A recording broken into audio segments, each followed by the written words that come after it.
Welcome to Inaudible. I'm your host, Jeremy Weiland, and I'm joined by my co host, Nithin Reddy. On this podcast, we discuss the weird, beautiful channeled messages found in the long tradition of contact with the Confederation of planets in service to the one infinite creator. These messages articulate a philosophy of spiritual evolution, popularly known as the Law of One. Many of these messages are available to listen to on our sister podcast, Living, Love, and Light, available on all platforms. We seek to provide analysis and commentary on this philosophy described in these messages, identifying the common themes and grappling with the application of this information to our human lives. However, we are not counselors, gurus, or experts of any kind, so please evaluate our words in light of our shortcomings and use your own best judgment. Thanks for listening. Happy Saturday, Nithin. How you doing? Pretty good. How are you, man?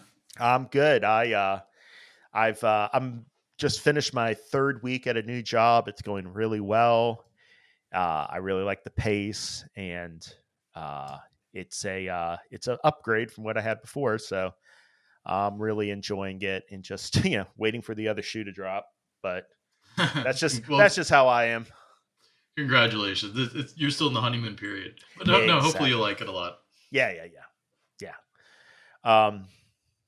And just I'm a little bit fatigued today because I stayed out late dancing last night with my friends.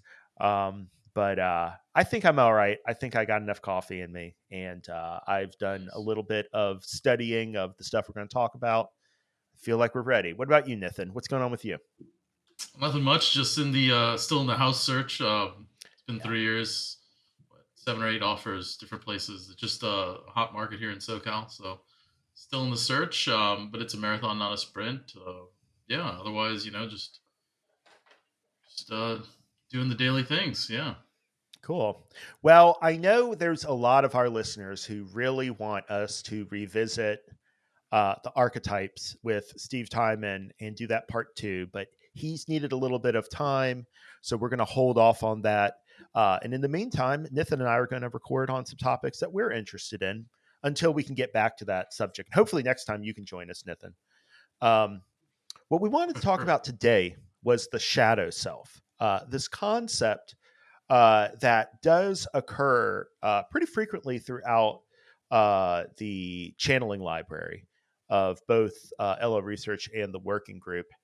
And this shadow self can be seen as a site for describing and discussing a lot of different concepts in spiritual evolution.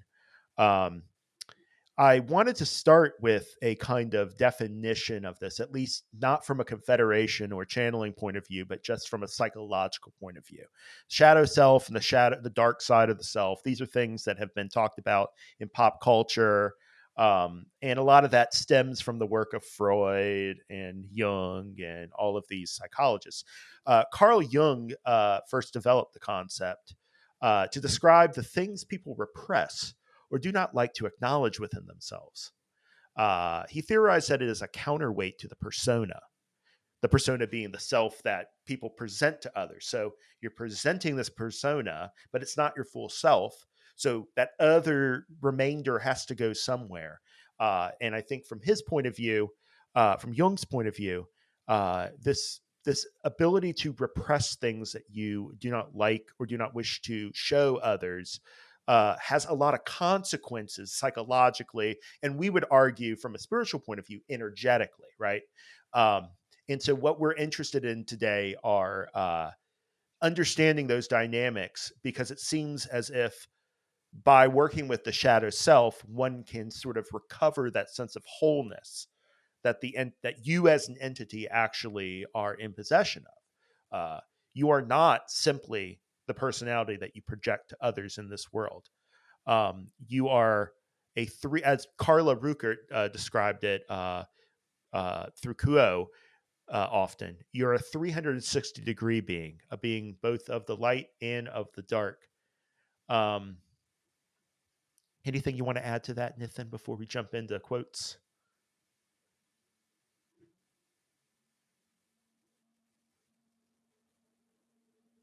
Yeah, actually, I have a question for you, and so we'll see where this takes us. So, Cool. the question is this: you mentioned the concept of repression, And I think certainly we would all agree that as a practical matter in this day and age, a lot of us, I mean, there's active repression, but my question is, how much of the repression that occurs in third density um, is maybe a natural state? Because right, if we're not uh, describing repression as something that maybe is automatic, that something that automatically occurs, are we then saying that a newly minted, so to speak, third density entity doesn't repress their shadow self? Is this purely acquired over the course of incarnations, multiple incarnations? Because the first incarnation is third density self, or maybe at some point, maybe they started acquiring it in second density, or are we saying that repression, maybe because of the veil,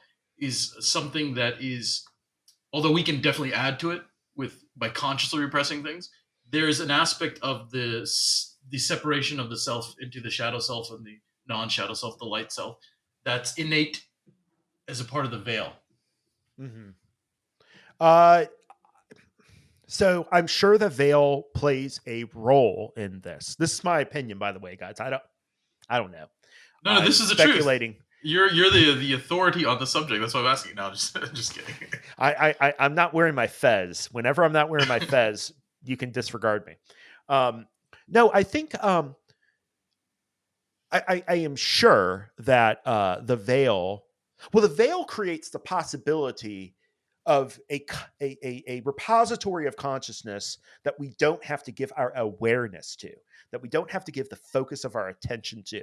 That alone creates the possibility of repression being actually effective at what it's designed to do, which is to weed out these things that we don't want to think about that Mhm. are nevertheless ourselves. So we have a kind of chosen, constructed self. And it wouldn't be possible to do that in such a totalizing way if we didn't have the veil, a kind of garbage chute that we can throw things in, right? Now, I want to say that I think what actually makes repression possible is the self consciousness that is introduced by the spirit complex being a part of the mind body spirit complex in third density. I mean, look at animals. They're not really repressing anything, right? Unless they're trained to. Unless they're trained to, they are in full expression of whatever occurs to them at any given moment. We, however, because we have the ability to reflect on that mind body feedback loop with the spirit complex in a feedback loop, we have the ability to look at ourselves and see whether or not that's something we want to accept. And that reflectiveness allows for us to even conceive of the idea of curating that self with the act of repression and constructing a persona, a personality that can then go out and meet the world in that yellow ray, third density social setting. After all, remember, like the constructed personality that I project to others as Jeremy, I mean, that's a very yellow ray creation from this point of view, and in the sense that it's because others see me and form judgments just like I see me and form judgments that it's so important to regulate this. It's a Yeah. social thing, frankly, it's absolutely necessary in the third density world. If we were to give complete license to all of our impulses, uh, we would not be successful at creating a stable society. And so over and over again, even when societies collapse, you see them reconstitute something that has some, stability and staticness to it that people can rely upon. And then they build personalities around that social setting. Personalities that use the social matrix, the yellow ray social matrix, the way that a car uses the interstate system, right? Like Yeah. it's a vehicle designed to interact with a aspect of reality. It's not the whole reality, but it's important to understand that in constructing these social selves, until we have gotten a more enlightened, a more totalizing and 30,000 foot view of ourselves and can accept everything, it's always going to involve some kind of repression. And speaking of acceptance and repression, I think it's worth commenting because I see this all the time, and we've talked about this numerous times. But for whatever reason, the societal understanding of acceptance, even in religious context, is so misplaced. It's often associated with inaction, right? When that's not usually, I often find true acceptance, which means you're accepting whatever's bothering you. But true acceptance is unconditional acceptance. You're accepting what's bothering you, but you're also accepting yourself. It almost always results in action. Almost always results in action. And so often, I see it so often. A reason it came up is I was randomly watching. For those of you who've seen Breaking Bad, I was randomly just watching a clip that came up through the YouTube algorithm of basically the one where they're at the AA meeting, and he's talking about the reason he's there is to sell meth, and he's like, "Do you accept that?" They're talking about acceptance, and the counselor's like, "No, I don't accept that." Right? But once again, and then the comment section, it's a misunderstanding of what acceptance means, right? Because it's not just accepting something in a void; it's accepting everything. And if you truly accept everything, you'll often take action, but it will be from a place of balance. And this is ideally, of course, acceptance isn't necessarily a boolean on or off switch. It's a kind of a journey. But as you get closer and closer to true acceptance, you might not be offended or angry at what happened as much, right? And you'll maybe begin to forgive, but you'll still take action because you also have to accept yourself about your orientation as to your needs and what you want on the situation, right? Yep. The mantra that I often use is that acceptance does not mean approval, right? I am Exactly. not. There are many things within me that I am aware of that I disapprove of, that I wouldn't want other people to know about me, my hidden thoughts, whatever. Um, I the struggle is to accept them as myself, even though I don't like them, Right. because then because that's the opening to finding a way in which I can relate to it that is positive, that can be loving. it it's not necessarily the first way that occurs to my mind. I think Monka said something to this effect, like with other people. It's like, like you don't have to regard whoever you meet in exactly the first way that occurs to you when you meet them. Like your first impressions, like you can stick with that, but you don't have to. You can interrogate it, you can modify it, Hmm. you can dig deeper. And I think it applies even more so with the self. When you find something in yourself that you don't like, and I mean, it is automatic to repress. In a lot of ways, all repression might be said to be born of your mom or dad saying no when you were little. That is a state in which we were trying to express ourselves unselfconsciously, right? Like just giving expression to anything that occurs to us, and then sort of seeing the response to that as kind of dialing us into how we can have effective yellow ray vehicles for the social matrix. Now that's important. You have to do that, and that's socialization. Um, it actually makes me wonder sometimes if that process doesn't happen in some parallel sense in other uh, domains of existence or consciousness, right? Like Right. it might just not have this destructive aspect to it of, hey, I push something down and then it pops up sometime later in some oblique form that I don't even realize until it's too late. Yeah, and I think it's fair to mention also, and important to mention that these days, and even in the past, it's not just socialization and repression from interaction with parents, but nowadays it extends to TV, social media, early friendships. Right, you'll be in daycare before even elementary school, right, or Hmm. elementary school, and the way your friends interact with you, the way what you see on social media, it plays a huge role, especially when you're so young, right? Because you Yeah. don't really have the resources or experience to really understand fully what's happening, right? Someone might be saying no to you because they're super stressed out, but when you're 4 or 5, you don't understand those dynamics. You think it's about you, right? Yeah. And it's so of course it's going to trigger catalysis within you that you then have the ability to work with or shunt away, right? And then it's not going to go And away completely. It'll come back in some other more maybe more extreme form, right?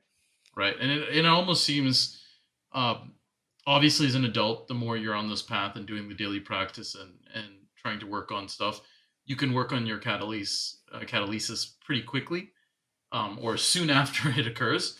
But I think it's almost like it seems like this reality is set up that it's understandable that a lot of childhood catalyst is not going to be dealt with in the child because it's just too hard. It's You just end too up hard. dealing with it as an adult, right? Right. You need a character to be able to work with this stuff. And until you've built that character, that actionable third density entity, you have no way of like testing whether or not you met the mark or not when you make these changes.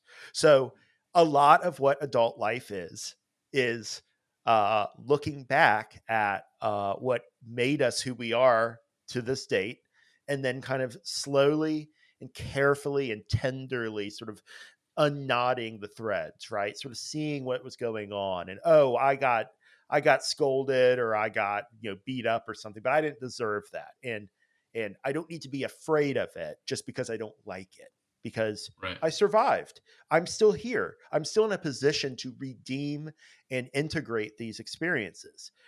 Remember that catalyst is most aptly a feature of the subconscious, bringing some sort of like projection into our conscious awareness. It comes at us from sideways. It doesn't come to us straight ahead. So it takes some work to kind of put this stuff back together. But I want to say that this work of balancing catalyst and like working with it, um, it's like we think that it's about these discrete events, something that happened in your childhood or something that happened to you at work or something like that. But I want to say that these events are symbols of deeper energetic expressions of ourself that we are forming we're forming a relation to in the unique ways that we do. It's these unique ways that we form relations to the very stuff that everyone else has to deal with, because all is one. So it's all really one event. But in the way that we work with it in separation, we allow for a unique relationship that no other mind body spirit complex has to come into clear view. Yeah, absolutely. And one way to think about it that I think is very concrete is think about when. So I would have so just to rephrase what you're saying. I absolutely agree that even the stuff that happens in childhood, it's because the energetic potentiality was already there, and that external projection solidified that as a catalyst for you to work upon, right? And Yeah. ultimately, the whole purpose is to work upon it so that you can achieve an energetic balance from the original energetic potentiality that was maybe a bit imbalanced that brought about this entire catalyst. The But illusion think gives about it us a this way, right? handle on it. The illusion gives Right, us a handle on it where otherwise right. it might be too abstract. And one way to think about it is that um, when you have an issue, right, and you've recognized it's an issue, but you recognize maybe you're still working through it, and you haven't, and you know you have a lot more work to do, right? This is often true for big childhood catalysts. Even if you understand it and you've done therapy, you've done the spiritual work, sometimes it takes months, years, right, to kind of chip away and to get all of the little lessons involved to really balance it. It takes time, right? And when you're in the process, you might be aware that it's the healing or the balancing is not yet complete, and you'll have interactions with other people, and you'll actually, if you're at a level of self-awareness, which I think I'd like to think most of our viewers are, where someone will say something and you'll get triggered by it, and you'll recognize either maybe in the moment or maybe during your daily meditation, it wasn't what the person said that actually bothered me directly. It triggered my earlier trauma, right? I think we always recognize that. Well, so we have, in a certain sense, if we are infinite beings, which we are, right, who go through numerous incarnations, whatever happened in your childhood, that energetic potential was there right? Sometimes for early childhood stuff, even before you're born. So it's not, the external event is just a projection of that, right? Bingo. Yes, So that's what I was trying to say.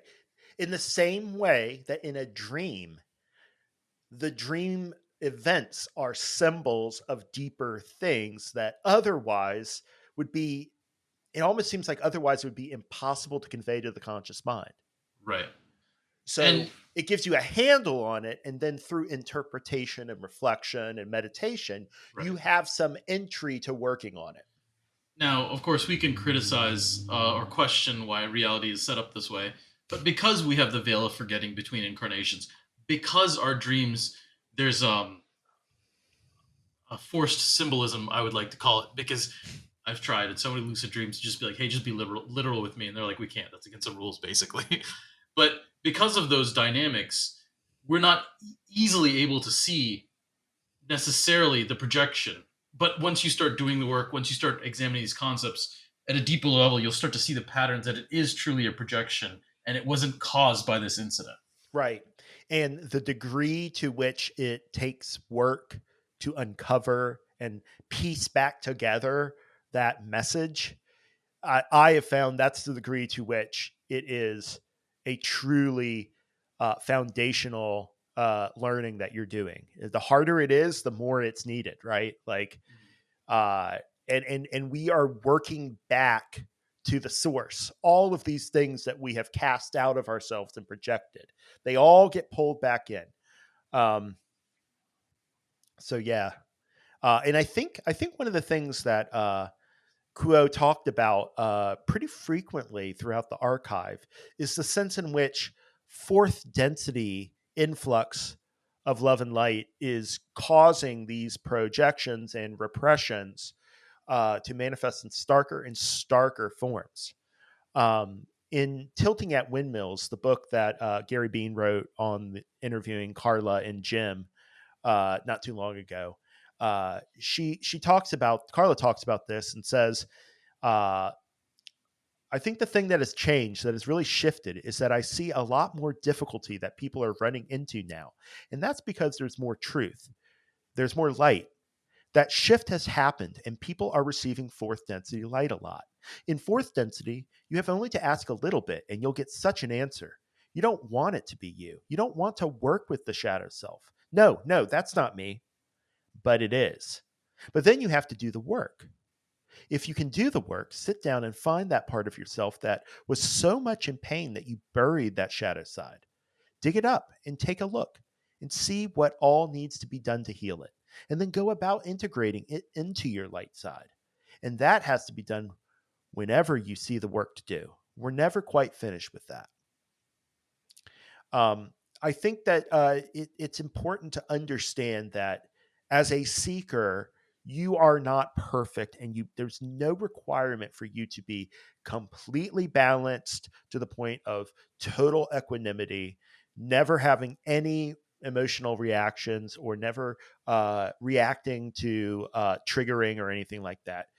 These are all the items of these are all plot points in the overall story. They serve a purpose. And just because we have this sort of linear idea that they are problems to be solved, and maybe that there's some usefulness to that focus, doesn't mean that they don't they don't have a goodness to them. That they aren't here ultimately to help us in this linear process that we are perceiving of how we return to the creator. Absolutely. Um, one thing I think that happens if you focus too much on the um, the perception of being spiritually evolved, right? Like not reacting, not triggering.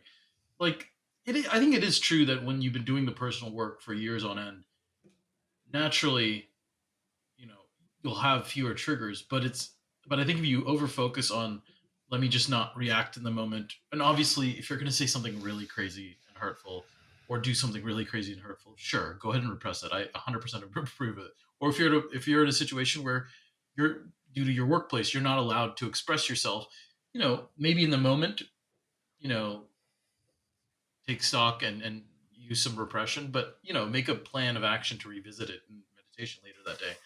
but I do think that if you focus on your immediate reaction, the outer manifestations of the cat of how what you're feeling, it sidetracks you because that's because you might get really good at that and you might not actually address the underlying triggers, right? So it's But how do you focusing on the address? wrong But thing. wait a minute. How do you address the triggers without feeling the feeling as it is?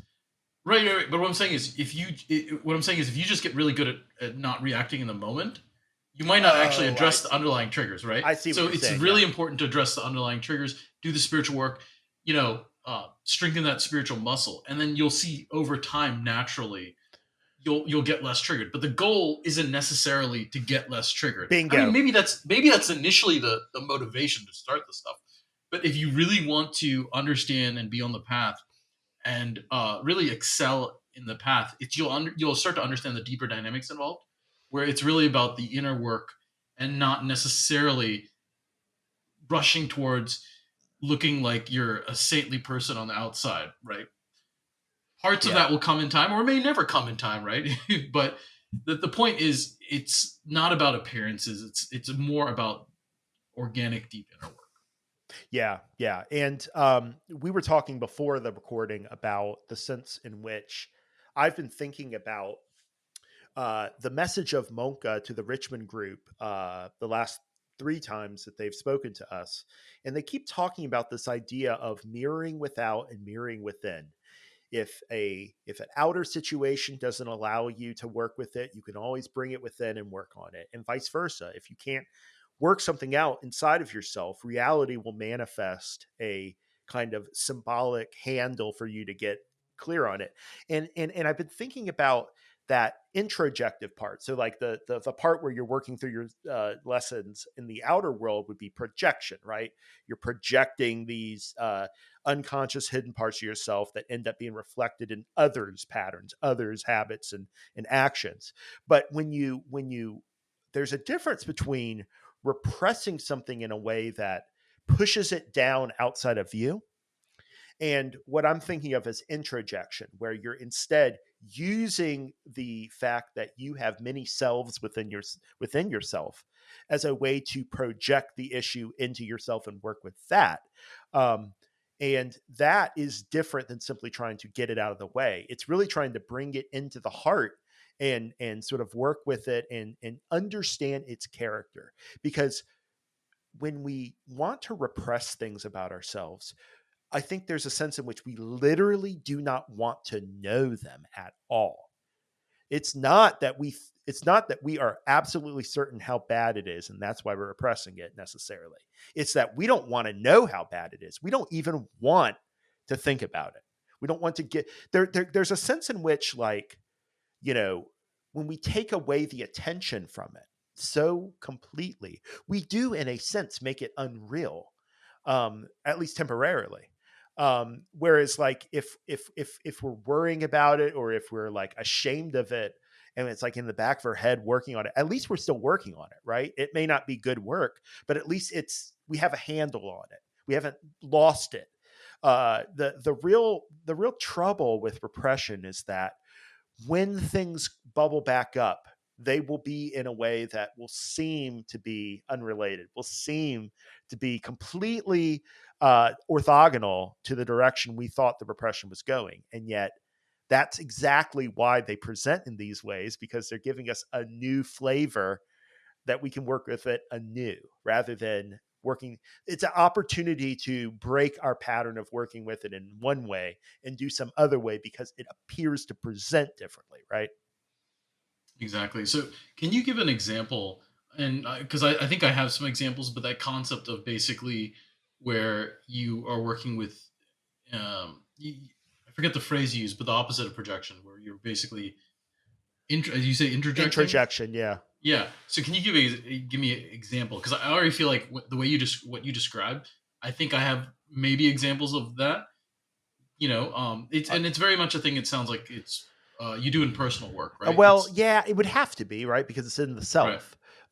But the point is that, the sense I'm getting is that the level at which we have conscious awareness is kind of like one band of an overall self that has a center. So we're either going infinitely towards the center or infinitely out away from the center. Both of those are really the same kind of thing.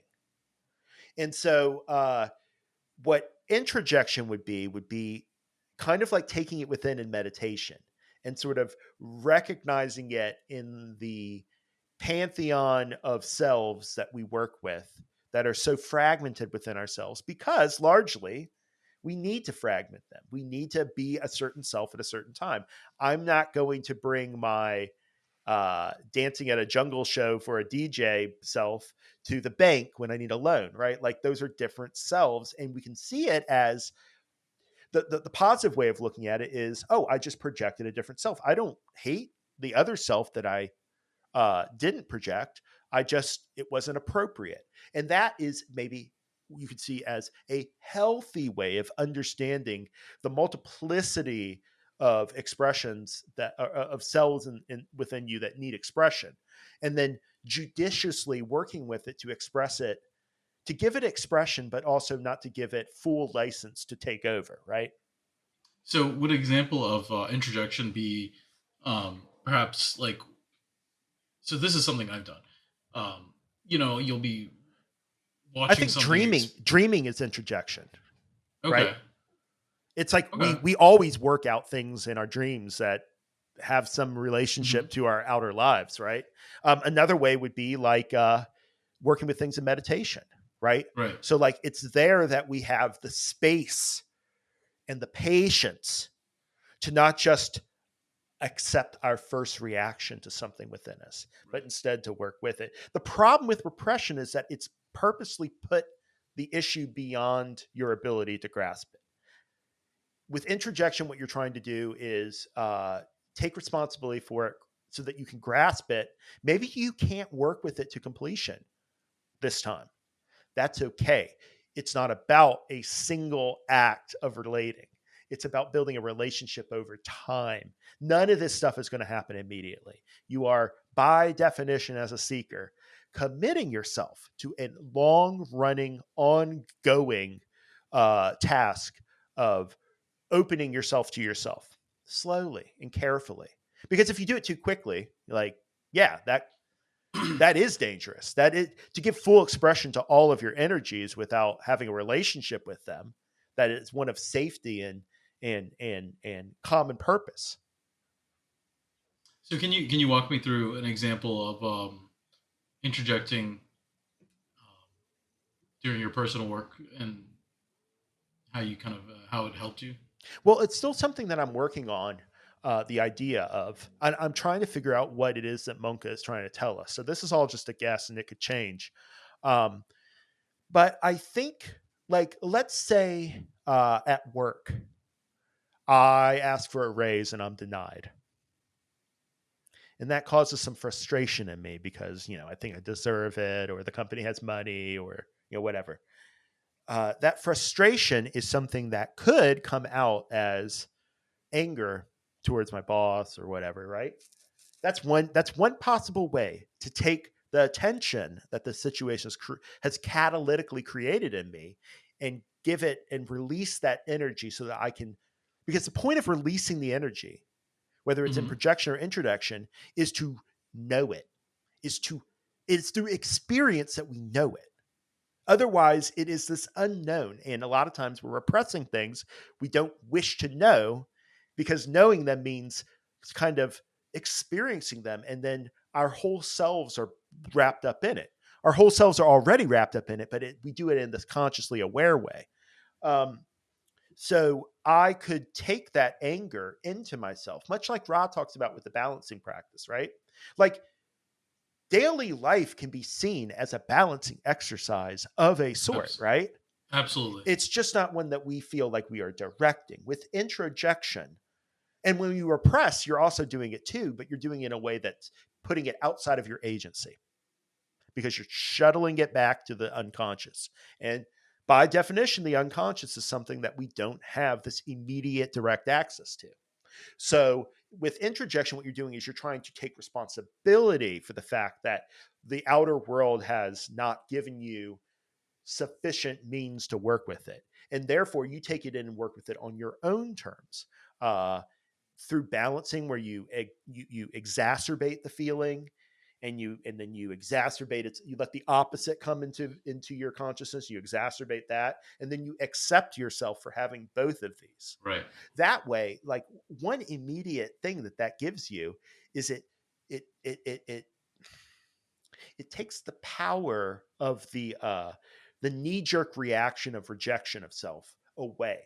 Now it doesn't feel like that's necessary anymore, because I have a way to relate to it beyond just getting rid of it. Yeah. I've given myself this possibility. And like, that's what I mean by we don't know these things that we repress, because because we don't want to know them. Like, there has to be this growth within ourselves, that we become willing to work with these things. And often that there's great pain and great soul searching involved in that. And then at some point you realize, I either do this work or I stay where I'm at. Right. So I totally agree, and I love the term introjection. And so I think one thing to keep in mind as we're discussing this is that the nature of the shadow self and projection, right, which are two concepts, we that have been discussed at length in some way in the Confederation material. Um, it's clear that there's very core to third density experience and even fourth density experience. So it makes sense that the opposite concept, or the associated concept, sister concept to projection, and we called it introjection, is also going to be a very fundamental concept. So whatever we're describing here, it's going to be something that those on the spiritual path have all done, right? So I absolutely agree. So what you're describing as introjection, you know, I I've referred to it as basically understanding that all catalysts are the triggers are internal, right? I think I've talked about it in a way of characterizing as taking personal emotional responsibility, instead of blaming externally what happened, but to look inward with what exactly about the situation bothered you, right? And once again, just to reiterate, the the outcome of these exercises is certainly balance, but often the outcome of these exercises, even once you achieve balance, is not inaction, right? Like let's say, for example, this is just pure speculation. So if Jeremy's employer is watching, please, this is completely speculation. Let's say Jeremy asked for that raise, right? And he's denied. Initially, it's very natural to get pissed off, but during the daily work, he revisits it and he realizes deep down, after balancing everything and he feels clear, ultimately, the reason he was truly upset was at a deep level, he hates his current job. He just doesn't like it. And that's why he was so frustrated, even though it wasn't readily apparent. Because, right, that sort of realization sometimes is deeper in your subconscious, right? And so often, even after you're balanced, you'll take action, right? So often at the end of these balancing techniques, it's not becoming what I would call like I think I forget the phrase, but is it a stone Buddha? It's like where you're just sitting immobile and you just look. Maybe you'll get to that level at some stage, but the organic day to day practice of doing these balancing techniques, you'll often come to a balanced state that results in another form of action, right? As you realize truly what's going on. You're mute. It's because I was typing so much. On the subject of balance, I have, I think, a good quote to read from a Kuo session, February 10th, 2002.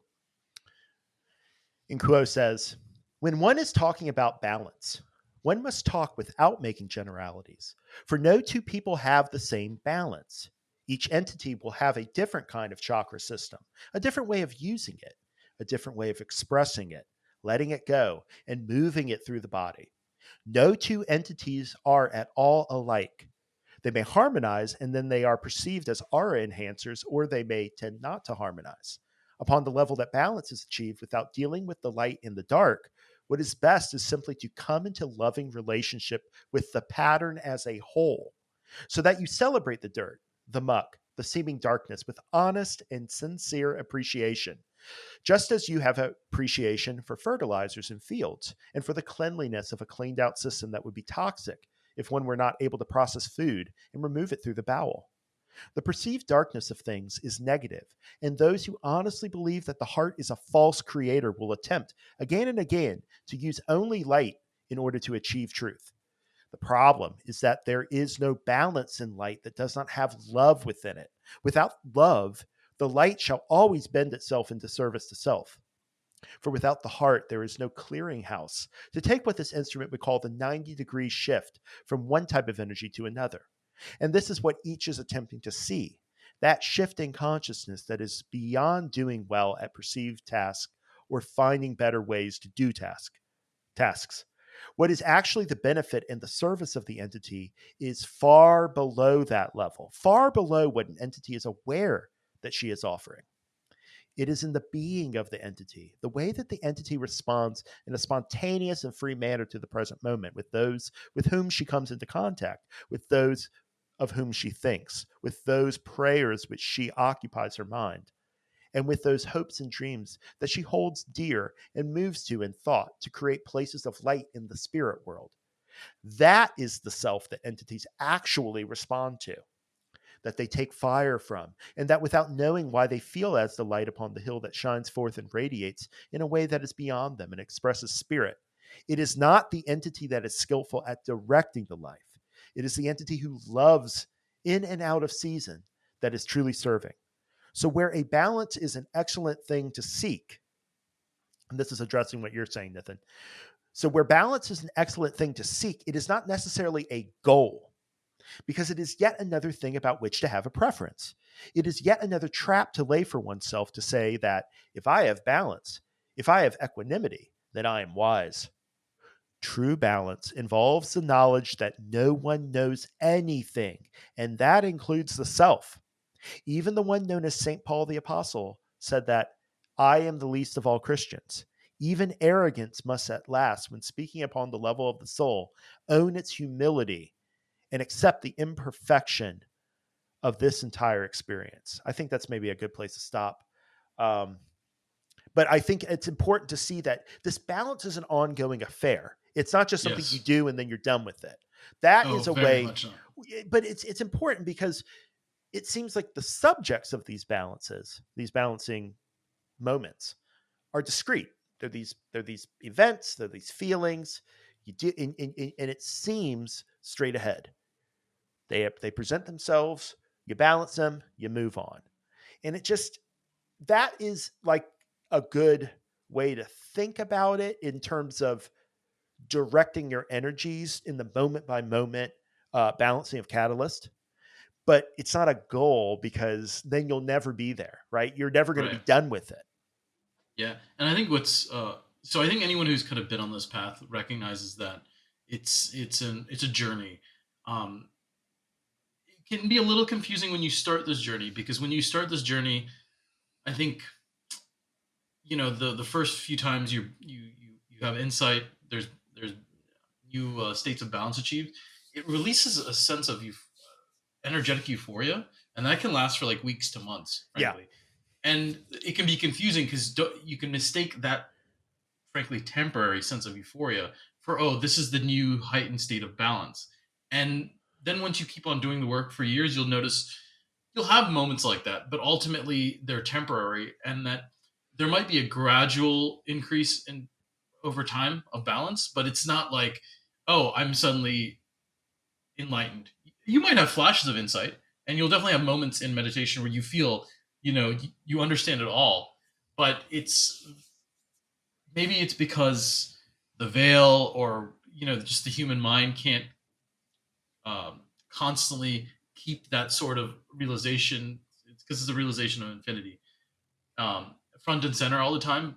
But basically, it's a constant journey, and it's a journey of faith, because so many of these times, as you get more and more into the subtle balancing of a situation, it's hard to actually know, like, it doesn't always feel like there's some great realization, right?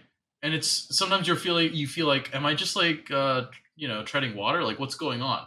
And you have to have faith that there is a method to the madness, even if you don't understand it, right? Third density is not a density of understanding how reality works. And so you have to often find different motivations other than truly understanding how reality works. One great motivation I find, well, I think for a lot of people, the motivation is often healing, right?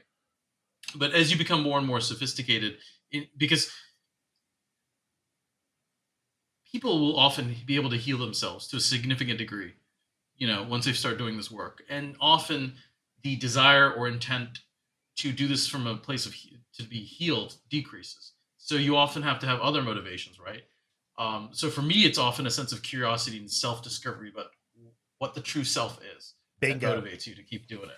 That's what I was going to bring up when you were done speaking. That it's Yeah, this, it becomes less this, oh, now I got to work on this issue with myself, and right. more like, what is it about this that really bugs me?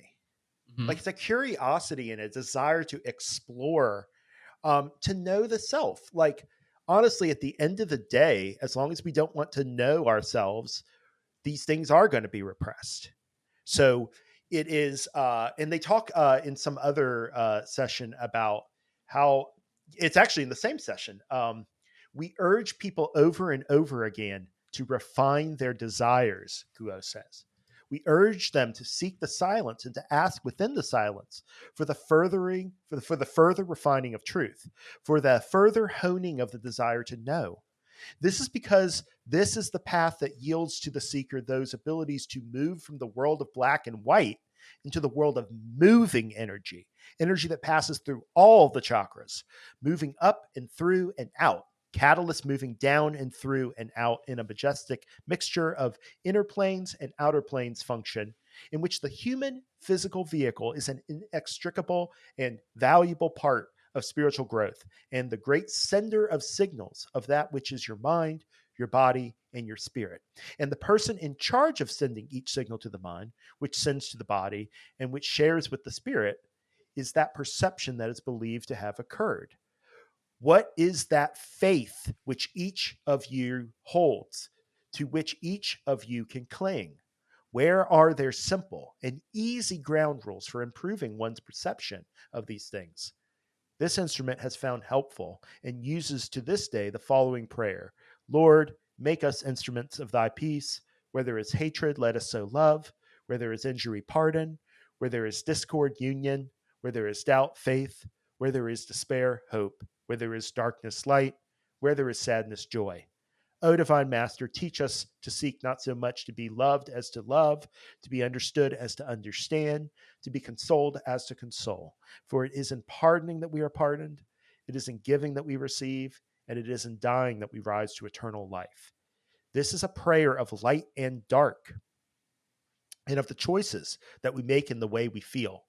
Entities surrounding one shall predictably offer one negative catalyst that is perceived to be negative because it is dealing with other people's projections of one's own dark side, which is another way of saying that you are projections of their dark side, and that all entities are busy demonstrating the humanity of the self to the other self.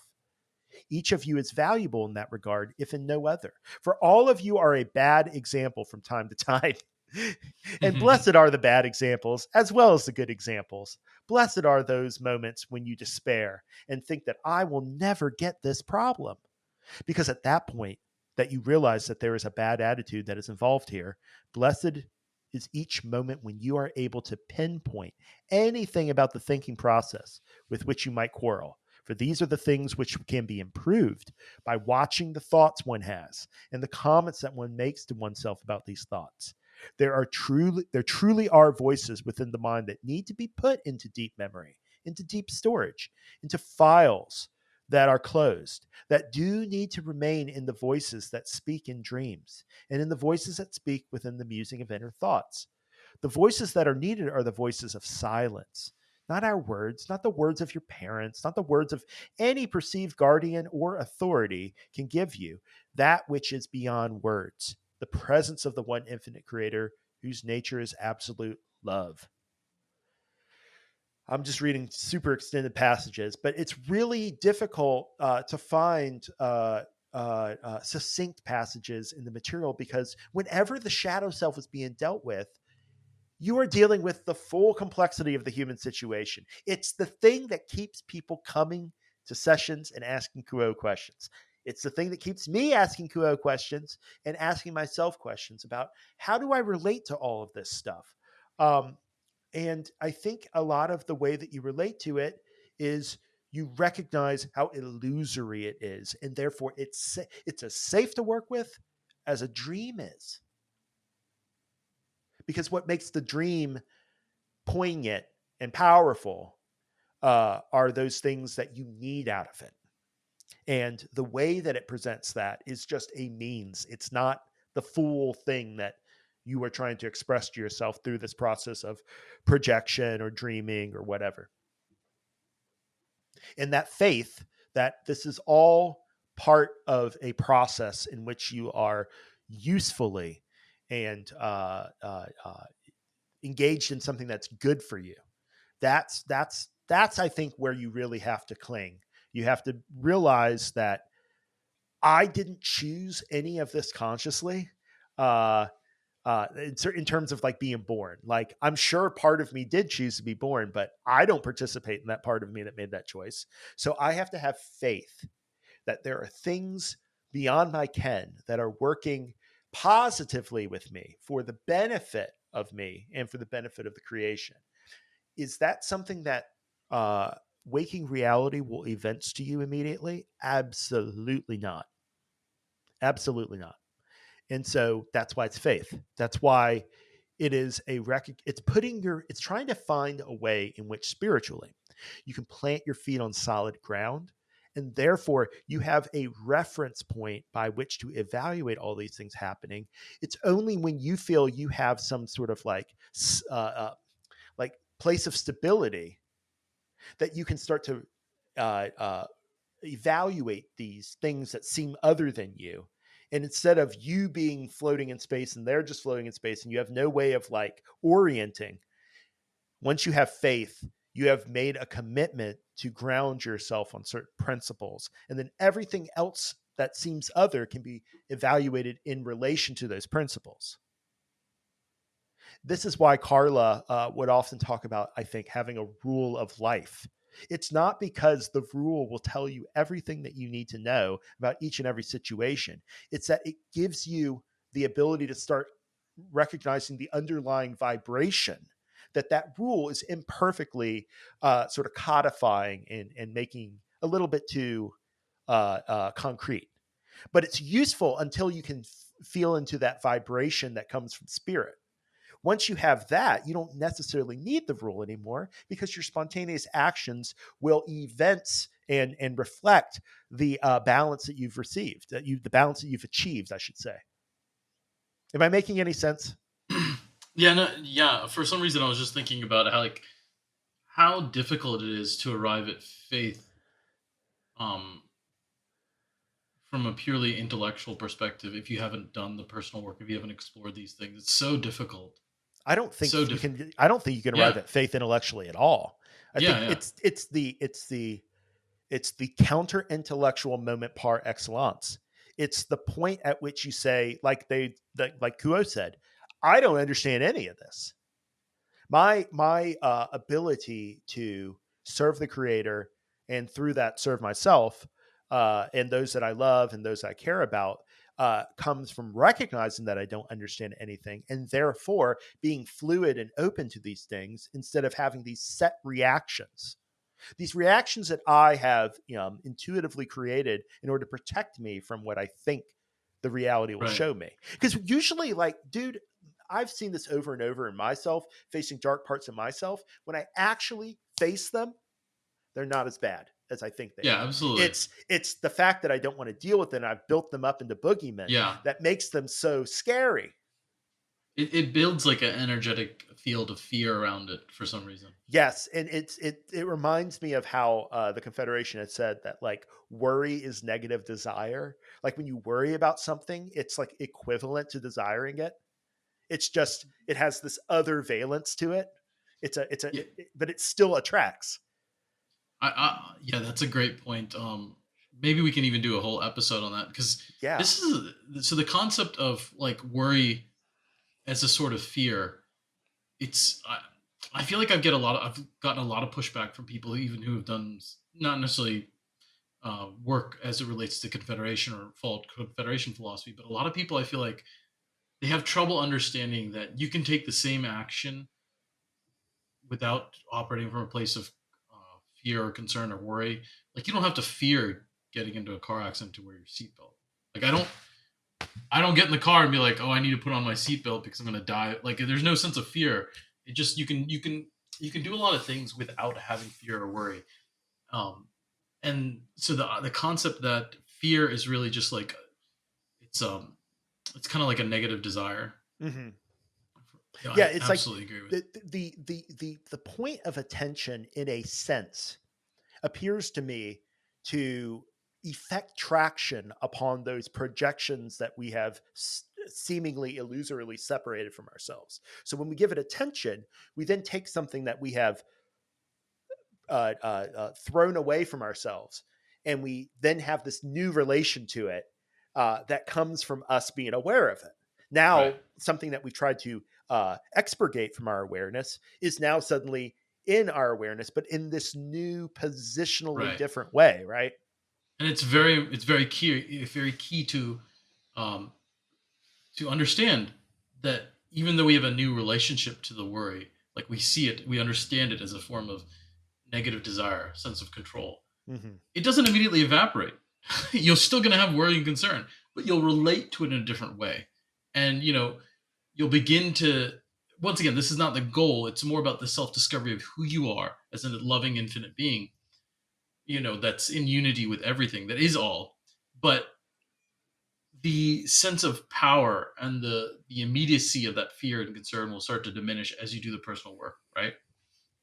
And I think one other element to bring up about this fear of these things that we don't want to face is that often, I think probably all the time, what we fear because it has power. Absolutely.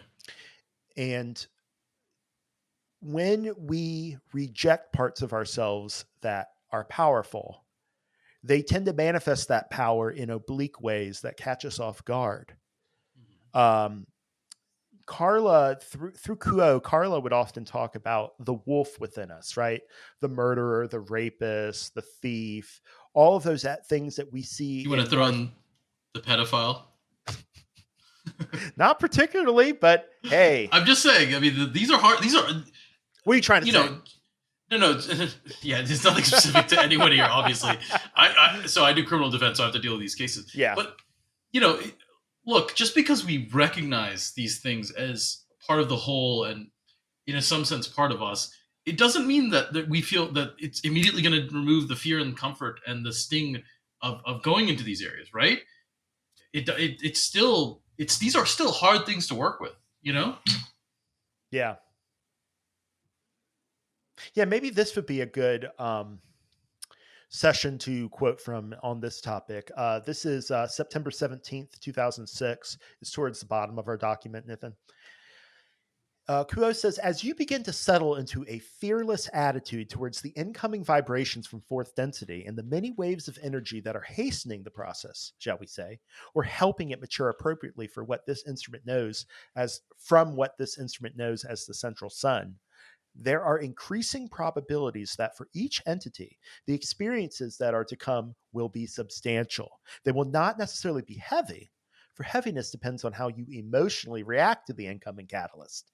However, the nature of the fourth density energies is one of the most transparent honesty and truth.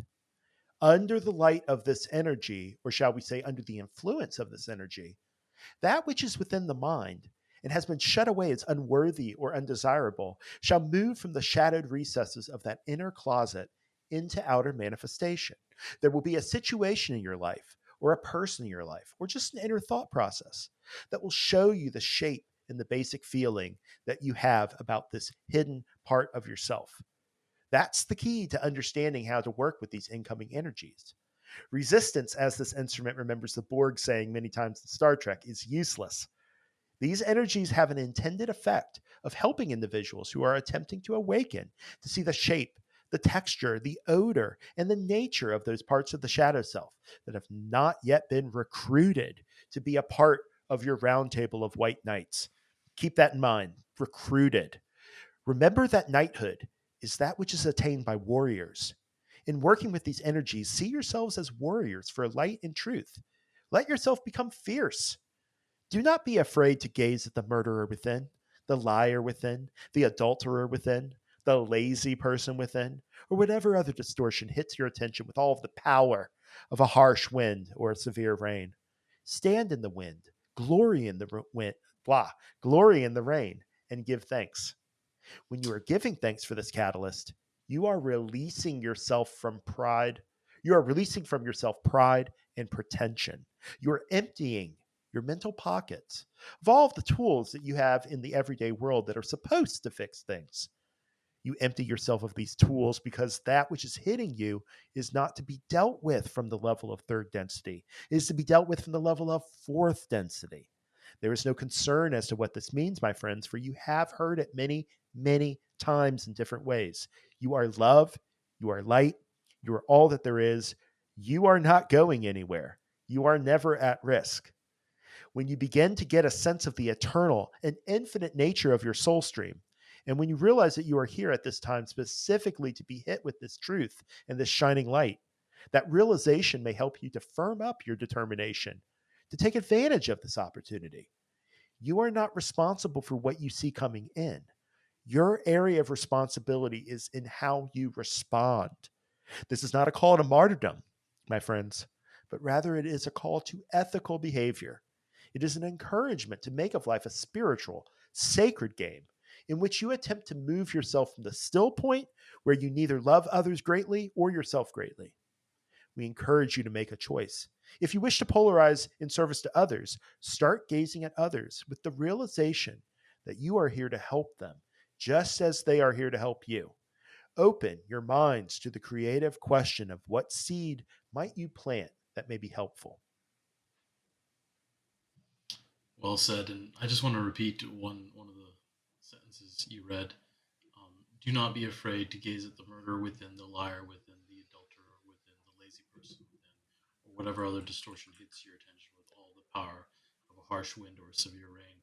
That's really hard to do, and part of what that means to me, uh, part of it is when you're ready to go there, is truly putting yourselves in the shoes of that person, right?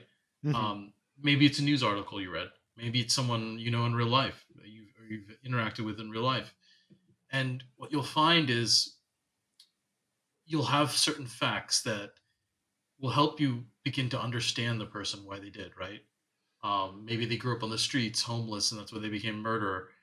And or maybe it's not just that, right? Because there's always an element of free will, but maybe on top of that, what triggered the murder was someone else being exceptionally rude to their face. Not that there's a defense, but it's interesting in that when you start to put yourself in in their shoes and understand these heinous things, murder, rape, adultery, lying, um, at a very deep level, if you are willing to do that thought experiment, put yourself in their shoes, what you'll find is you'll actually be able to, in a certain sense, because you've confronted it, not only balance and accept it, which doesn't mean inaction, but because you've able to examine it, what you'll find is you'll actually end up not just be able to understand the factors that took place, but then you'll, because you understand the situation that allow that maybe create the propensity for this sort of behavior, you're actually, in a strange sense, better able to not only if not only prevent yourself if you feel you have resonance with murdering or whatever, but not just that, but also your interaction with others will be subtly changed. Like because of my work in criminal defense, I now see how, because there's so much mental health, so much substance abuse, so much pain in people's lives. I see how just being rude to someone who is like, say, let's say, cutting at line at the DMV, you know, I'm not saying don't say anything, but be mindful how, and I've literally seen cases like this, how just even a righteous comment to the person who's cutting in line and being rude to them can trigger the murder within them. So, in a certain sense, understanding these things at a deep level, putting yourselves in their shoes, actually helps you create a reality where these things are less likely to occur, not just within yourself, but also within others. So it's not just a thing that is for spiritual growth that internally, although that's the most important part. But when you do this deep work, it's, they often say the inner work reflects in the outer reality, and sometimes it happens in mysterious ways, but sometimes it also happens in very organic, understandable ways. And this is one of those ways where the more you work with seeing people who have done heinous things, the more you understand that sometimes just being kind to someone when you have no reason to be kind to them can change the entire course of their day, you know? Yeah. And when somebody first encounters that idea, the the the normal immediate thought is, okay, well then I'm going to do the things that change the day, that change the situation for good, and I'm just going to do that. And through that, I'm going to have control of the situation, and I'm going to be able to make it conform to my will. And that's usually when you get smacked upside the head, right? The point is that we have a choice on how we react to these things, but we don't have a choice on how other people react to our reactions. Mhm. So we have to release the idea that we have any control over this. And instead, Absolutely true. but like, isn't that very similar to the way that we relate to those parts of ourselves that we've repressed? Because by repressing them, we have explicitly placed them outside of our control in any way of relating at all. At least that person who is threatening us outside ourselves is addressable Mhm. and can be related to. If we've pushed something so far down that we don't even have the ability to access it, then we really are lost to it. And it's Absolutely. really just about, I think what you're saying is that, like, if you put yourself in their shoes, you recognize that whatever it is that seems so separate about them will kind of dissolve a little bit. And it's often a very Absolutely. humbling thing. Um, I know I'm reading a lot of long passages, but may I take another crack? Yeah, let's go right into it. This is one of my favorites. It's December 21st, 2003. Kuo says, "It is as though there are parts of the self that have been denied because they are too dark. They are too seemingly selfish or evil or harsh or rough. And yet that whole entity which you are cannot function without all, both the light and the dark of its nature. Many times, entities who polarize towards beauty and truth and purity feel that they must deny and leave behind those shadow portions of the self. And yet, we would ask you not to leave behind one iota of that 360 degrees of self that you do possess. For all of the voices within you, all of the 180 degrees of good and 180 degrees of that which you label not good, are necessary to integrate into one peaceful kingdom within. Many are the times that this instrument has asked the question, what is peace? For she meditates on behalf of peace each night.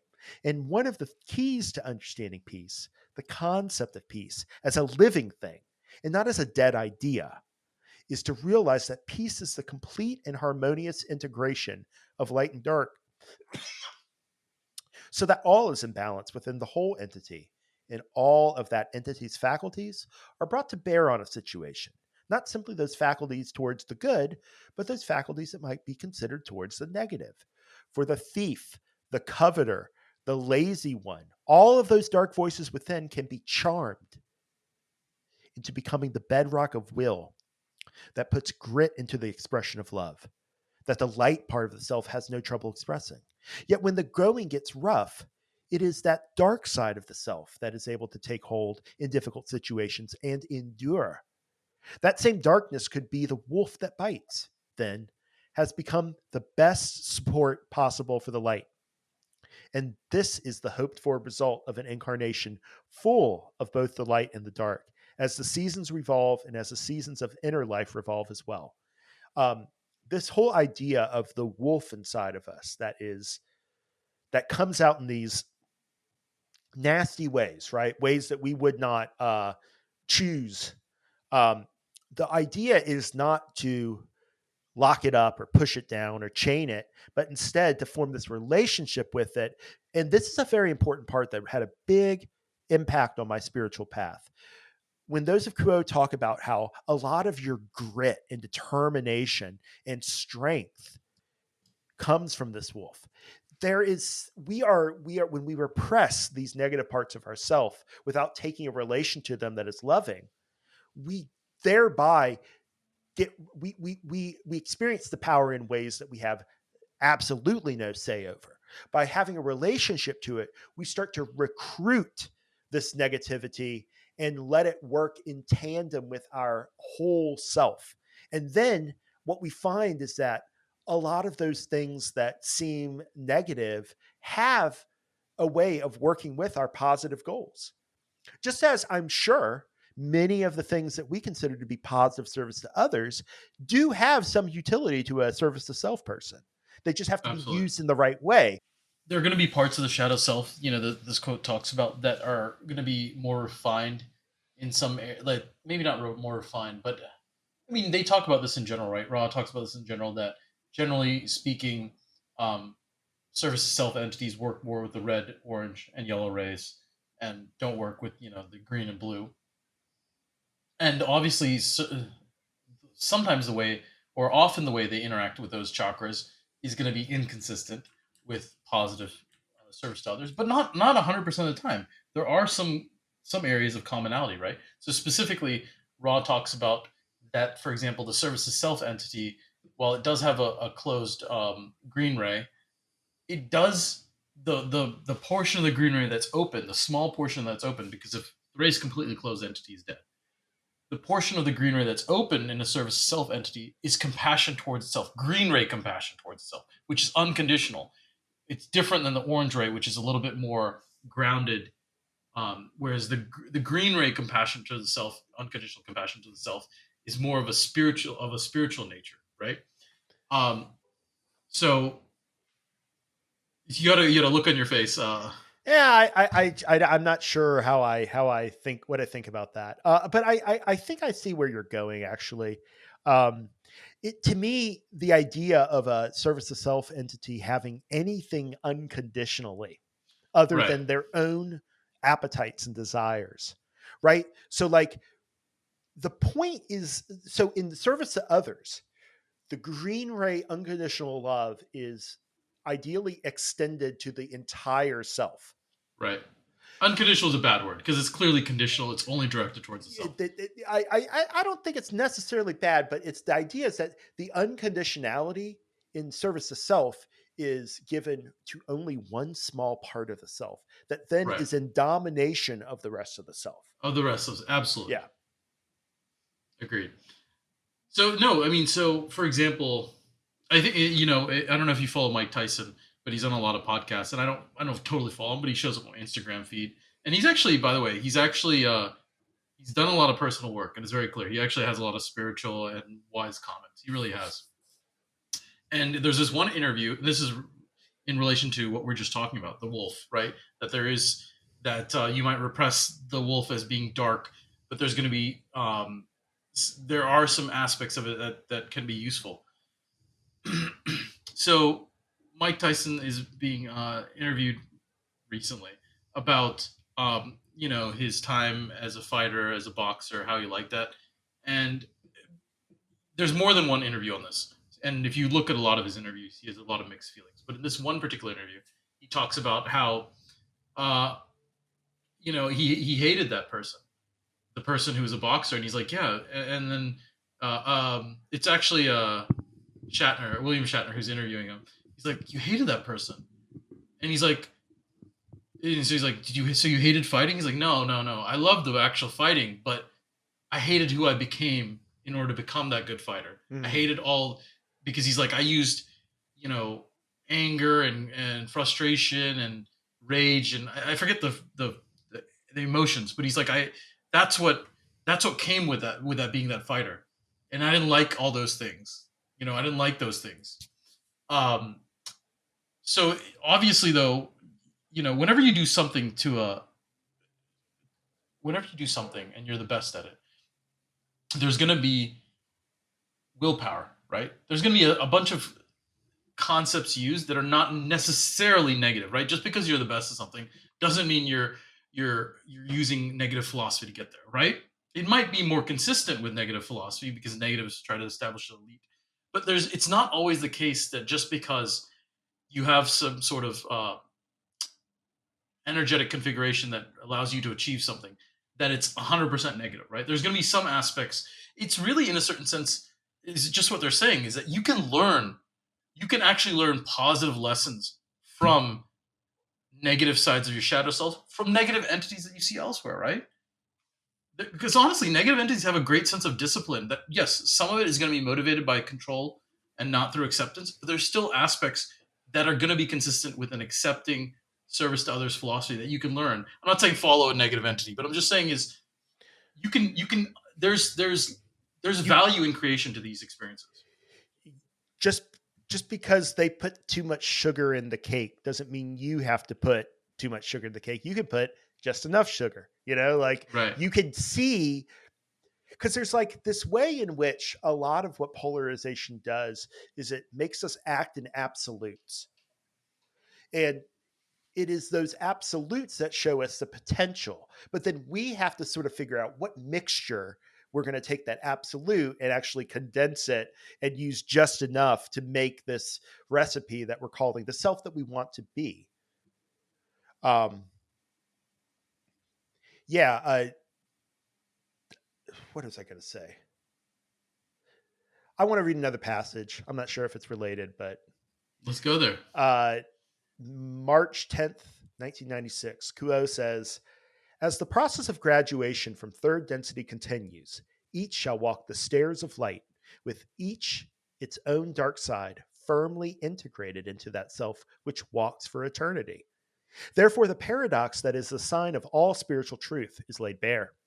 The challenge is so to acknowledge, accept, and balance the shadow self that the total being is ready to gaze into that light which blesses fourth density existence. For you can leave not one whit of self behind. Now, how can this be done? How can that blackness within, which expresses within the self in ways of hurt and pain, ever be a part of the love and light of the one infinite creator? Each entity walks upon two legs. When the spirit finds its legs, one is light, one is the dark. Together they make one holograph, which is identical to the infinite creator. The shadow self is to be related to then as one of the two legs, which cause the spirit to stand within the illusion in which each finds itself. One relates to the shadow self as to the musculature, the connective tissue, the power and the strength which enable the spiritual seeker to stand fast through times of difficulty and woe. The shadow that seems so heavy and dark is also that which grounds and sustains and makes secure. The will is part of the shadow self. This will animates, informs, and vivifies those ideals, hopes, and dreams, which the light portion of being so loves to dream. The shadow side is that which persists until all has been accomplished. I think that puts it in good terms. Um, there was another session that we were involved in that talked about this in an interesting way. Um, and it has to do with this November 5th, 2023, fourth intensive session 3, where Kuo was talking about positive magical working. Because we were asking, like, what's the point of doing magic if one is not trying to take control of reality, right? One is trying to accept and surrender and all this. Um, and Kuo says, now, let us say, for instance, one has done due diligence in the quotidian details of emotion and balance, and one is beginning to feel the regularity at that indigo center that begins to complete the circuit through which power and purpose may flow.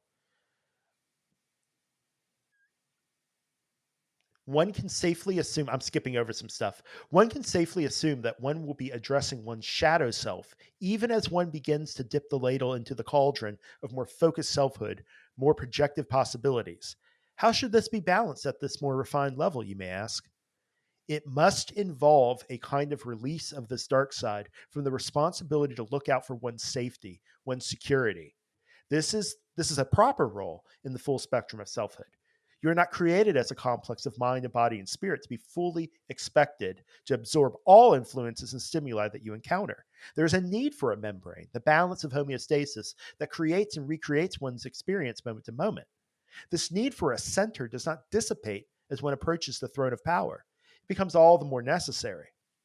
And yet, my friends, and yet, one must become more nimble and more fluid in relating to those things that disturb oneself, that call out for a second look, you see. This is a protection in which you can enlist those more wary parts of the self in cooperating with those higher aspects of self. And here we are in part referring to that self that is nearly beyond polarity, the magical personality. What you would ideally do is call upon this magical personality to comfort and how do you say that? I ugh, to comfort and assuage those worries and reflexes of defensiveness that are part and parcel of individuated selfhood.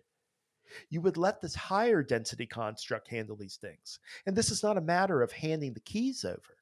It is a nuanced and detailed process, as nuanced and detailed as one's channeling preliminaries, if not greater. It must be felt sincerely so that an actual partnership may obtain. And you can open up more fully to the possibilities of co-creatorship that transcend one's third density hopes and aspirations. So big theme here is the influx of fourth density energies is going to make this all more stark. But I think it's also important to see that like our ability to wield more power and therefore become more and more co-creators in more and more abject ways involves this kind of embrace of the shadow self, and not just an embrace but a particular embrace, a particular form of integration unique to us, unique to our energy system and our way of expressing these things. It brings it in, and that can hone this power for good, for service to others, not as a rejection of the dark side of herself, but as a embrace of the dark side of herself. Paradoxically, right? It's all paradoxical when it comes to spirituality, right? Yeah, it's all a paradox, and you can kind of try and grasp some of this intellectually, but really until you grapple with these concepts, kind of engage with them in your daily life and in meditations, it's Yeah. difficult. And I know that like our circle did some work trying to look at how the shadow side in society, in individuals in society, is leveraged by certain authoritarian personalities. But I just don't see an entry to bring that up in this conversation. Mhm. Uh, I think it's best most of the time when we talk about the shadow self to remember that we're talking about ourselves. And that's usually where most of the work happens. So, as much as that session I really would like to read, I just don't think it's appropriate, but I'll put it in the notes in case anybody else wants Yeah, to. I definitely think that my first inclination, since you raised the topic, is that trying to manipulate others through their shadow selves, right? Because what would it be but manipulation is typically something that serves to self or unpolarized entities would do. You don't want to mess with people's shadows, other people's shadows, typically, right? Yeah. Service to others. Yeah. And I think that session, just to summarize it, it was talking about how individual repressions become sources of power that certain personalities can Hmm. leverage through the yellow ray complex. I think a Hitler or, some sort of authoritarian that we might know in our present day. I won't Wait, can name you name names. names? No, I can't. I have a non-disclosure agreement with this individual. Although, they probably don't have any money anymore to sue me. So no, I'm just Funny. joking. But I'll put that in the notes because it goes more to the social aspects of all of this. And that's not really what our focus has been. But anyway, is there any other topics or aspects of this you want to bring up, Nithin? No, I mean it's a very in depth subject. I mean, we could probably talk endlessly about it, but I think for the purposes of our discussion today, I think we hit a lot of areas, and I think we gave some food for thought for the viewers. So I think we're good as is. Yep. Only thing left for me is to figure out how you pronounce a sewage. Assuage? I don't know. Assuage. Yeah, it's something. The funny thing is that like I was the instrument who channeled that. So I Oh, said it really? right. It's I just yeah. doubting myself. That's Oh funny. man, yeah, man, instrumentality is such a weird thing. It is. Um, well, thanks for listening to this episode. Thanks for joining me on it, Nithin. Um, I am happy that we finally got something recorded, and we're going to try and do these monthly. I think that's a Yeah. safe way to do it, especially now that I have to do a bunch of video editing Yeah. for these episodes. Like, it's just easier to do it that way. And I think Um, both of our jobs these days are pretty, at least mine, because I've had this job for 6 months, pretty busy. So yeah, it's hard. I'm a principal engineer now, so I got to like pay attention to everything. I can't just do my work and shut Oh, the rest off. congratulations. Eh. It's a Did you have a lot title. of direct, do you have a lot of direct reports or I'm not a manager. I'm more okay, like team I'm like lead an or individual contributor, but the idea is that I'm bringing a lot of experience to the table, so I may be ranging over it's many. not just an idea. You are bringing a lot of experience to the table. I mean, Well, thank you, Nithin. You can flatter me when we're off the call. So thanks for listening, everybody. In the meantime, stay in the love and light.